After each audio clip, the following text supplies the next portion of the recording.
मनुष्य की सोच संसार का सबसे गहन या कहो सबसे कठिन भाव है। कब क्या होने के पश्चात ये मन क्या सोच बैठेगा, ये कहना असंभव है। और यही सोच कई बार हमारे मन में हीन की भावना ले आती। हम सदा हमसे ऊपर की श्रेणी के व्यक्तियों को देखते हैं, उनके जीवन का विश्लेषण करते हैं और फिर स्वयं को हीन समझ लेते हैं। इसके पास इतना धन है, इसके पास कितना बल है, और मेरे पास कुछ भी नहीं। मैं कितना हीन व्यक्ति हूं, संसार के लिए मैं कुछ भी नहीं। होता है ना ऐसा? किंतु ऐसा नहीं है। आपके पास भी बहुत कुछ है, पलट के देखिए। किसी भूखे व्यक्ति को केवल एक रोटी मिल जाए तो भले ही दूसरों के लिए वो अन्न का दाना होगा, किंतु उसके लिए वो भोज से कम नहीं। इसलिए जब भी मन में हीन भावना जागे, अपनों की ओर देखिए, उनकी ओर पलटिए। आपको विश्वास हो जाएगा कि भले ही आप ये मानते हो कि इस संसार के लिए आप कुछ नहीं है, कुछ लोगों के लिए आप संपूर्ण संसार है। तो जो आपका संसार है उसमें प्रसन्न रहना सीखिए। राधे राधे। मनुष्य का स्वभाव है कमाना, संग्रह करना, फिर चाहे वो धन हो, नाते हो, संबंध हो या हो प्रसन्नता। परंतु क्या आपने कभी सोचा है, नियति ने ये संग्रह करने की प्रकृति मनुष्य में क्यों डाली? एक बीज से पौधा पनपता है, उसके भोजन से फल संग्रहित होता है। क्यों? इसलिए ताकि वृक्ष उसे स्वयं खा सके? नहीं, बल्कि इसलिए ताकि वो भूखे जीवों में बांट सके। अब आप पूछेंगे कि इसमें वृक्ष का क्या लाभ? लाभ है, क्योंकि जो बांटता है वो मिटता नहीं। जो फल ये जीव खाते हैं वो उसकी बीजों को वातावरण में बिखेर देते हैं, जिससे जन्म लेते हैं नए वृक्ष। उसकी जाति, उसका गुण, उसकी मिठास अमर हो जाती है। इसलिए स्मरण रखिएगा, अमीर होने के लिए एक एक क्षण संग्रह करना पड़ता है, किंतु अमर बनने के लिए एक एक कण बांटना पड़ता है। राधे। मन बड़ी ही विचित्र कृति है। ये मन शरीर के किस अंग में बसता है कोई नहीं जानता, किंतु संपूर्ण शरीर इस मन की इच्छा साकार करने के लिए प्रयास करता रहता है। अब यदि मन कुछ खाने का करे तो व्यक्ति उसकी वनों उपवनों की इच्छा साकार करने का माध्यम ढूंढता रहता है। अब यदि मन किसी को शत्रु समझ ले तो व्यक्ति उसे नष्ट करने का हर संभव प्रयास करता है।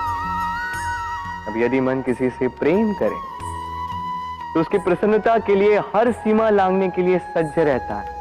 परंतु जीवन सुखद हो, इसके लिए आवश्यक है कि मन खाली हो। इस बांसुरी की भांति भीतर कुछ भी नहीं, न राग है न द्वेष, तब भी तार छेड़ने पर स्वर निकलता है। इसी प्रकार मन को भी भावनाओं से मुक्त रखना आवश्यक है। स्मरण रखिए, मन में कुछ भर के जियोगे तो मन भर के जी नहीं पाओगे। राधे राधे। एक पिता के लिए उसकी संतान उसका गर्व है, उसका अहंकार है, और संतान के लिए उसके पिता उसका आदर्श, उसकी प्रेरणा। बिना कहे पिता संतान की हर इच्छा समझ जाता है और उसे पूरी करने की चेष्टा करता है। दूसरी ओर संतान सदैव प्रयास करता है कि अपने माता पिता को गर्वित करता रहे, किंतु ये बंधन एक स्थान पे आके टूट जाता है। तब जब संतान स्वयं की इच्छा से अपना जीवन साथी चुनना चाहे। क्यों? कारण है संवाद की कमी। जब बात आती है संतान के विवाह की, तो माता पिता सोचते हैं कि इसमें संतान से क्या पूछना, हम उसके लिए कुछ अनुचित तो चाहेंगे नहीं। और संतान का यह मानना होता है कि उसका भविष्य चुनना उसका अधिकार है। दोनों आपस में दुखी रहते हैं, किंतु बात कोई नहीं करता। होना यह चाहिए कि माता पिता को उसी स्नेह के साथ संतान की इच्छा समझ लेनी चाहिए और संतान को उसी विश्वास के साथ माता पिता को विश्वास में ले लेना चाहिए। एक बार संवाद करके देखिए, वर्तमान और भविष्य दोनों ठीक हो जाएंगे। हम में ऐसा कोई नहीं होगा जिसने वृक्षों को ना देखा, वृक्षों पे इन पक्षियों को ना देखा, इनके घोंसलों को ना देखा, इन पक्षियों को अपने छोटे छोटे बच्चों को भोजन कराते ना देखा। संसार का सबसे ममत्व वाला दृश्य होता है। चिड़िया दूर से अपनी चोंच में दाना भरकर लाती, स्वयं भोजन करने में असक्षम संतान की चोंच में डालती, स्वयं भूखी रहती, निस्वार्थ निश्चलता से। और जब संतान के पंख निकल आते हैं, वो उसे उड़ना सिखाती और उसके पश्चात उसे स्वतंत्र कर देती है अपना जीवन जीने के लिए, इस आकाश में उड़ान भरने के लिए।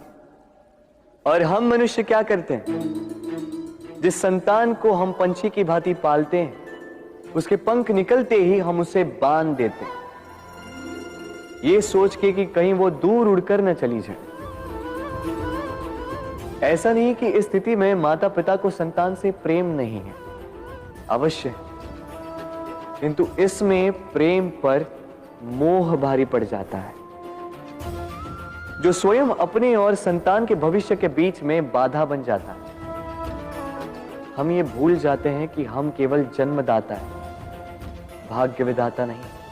तो जब प्रेम में मोह आ जाए तो वो प्रेम नहीं, स्वार्थ बन जाता है। इसलिए प्रेम को पास रखिए और मोह को दूर, क्योंकि जिससे प्रेम करते हैं उसका विकास नहीं रोका करते। राधे राधे। एक शब्द है जो हमें कभी कभी या कहो कई बार सुनाई देता है, स्वार्थ। वो व्यक्ति स्वार्थी है, उसने स्वार्थ में आके ये बुरा कर्म कर दिया, आदि इत्यादि। देखा जाए तो संसार स्वार्थ को पाप का मूल मानने लगा, परंतु क्या स्वार्थ सच में बुरा है? नहीं। स्वार्थ ये शब्द बना है स्व से, अर्थात स्वयं से, यानी कि जिस कार्य में केवल स्वयं का अर्थ हो, केवल स्वयं का लाभ चाप हो, वो स्वार्थ। अब प्रश्न ये उठता है कि आपका स्व क्या है? यदि आपके स्व में केवल आप हैं तो आप अवश्य स्वार्थी हैं। यदि आपके स्व में परिवार सम्मिलित है तो आप परिवार्थी हैं। यदि आपके स्व में अन्य लोग सम्मिलित हैं तो आप परोपकारती हैं। और यदि आपके स्व में ये संसार सम्मिलित है तो आप परमार्थी हैं। तो अपने स्वार्थ से दूर ना जाएं, उसका विस्तार करें। अपने अस्तित्व का विस्तार करोगे तो ये स्वार्थ स्वयं ही परमार्थ में बदल जाएगा। राधे राधे। भूल और मनुष्य, इन दोनों का संबंध कुछ वैसा है जैसा पंख और चिड़िया का, जैसा धारा और नदिया का। यदि भूल मनुष्य के स्वभाव का इतना महत्वपूर्ण अंग है तो आप सोचिए, इस पर लज्जा क्यों? इस पर लज्जा करना ठीक है ही नहीं। वैसे देखा जाए तो भूल हमें स्वयं को और श्रेष्ठ बनाने का अवसर देती है, पहले से अच्छा प्रदर्शन करने की प्रेरणा देती है। अब कदाचित आप में से कुछ इस बात से सहमत नहीं हो, क्योंकि बहुतों की दृष्टि में भूल दोष को जन्म देती है, दोष अपराध को, और अपराध के लिए क्षमा नहीं, दंड मिलना चाहिए। किंतु क्या आपने कभी सोचा है कि ऐसा क्यों होता है? क्या कारण है इसका? इसका कारण है भूल स्वीकार करने से बचना।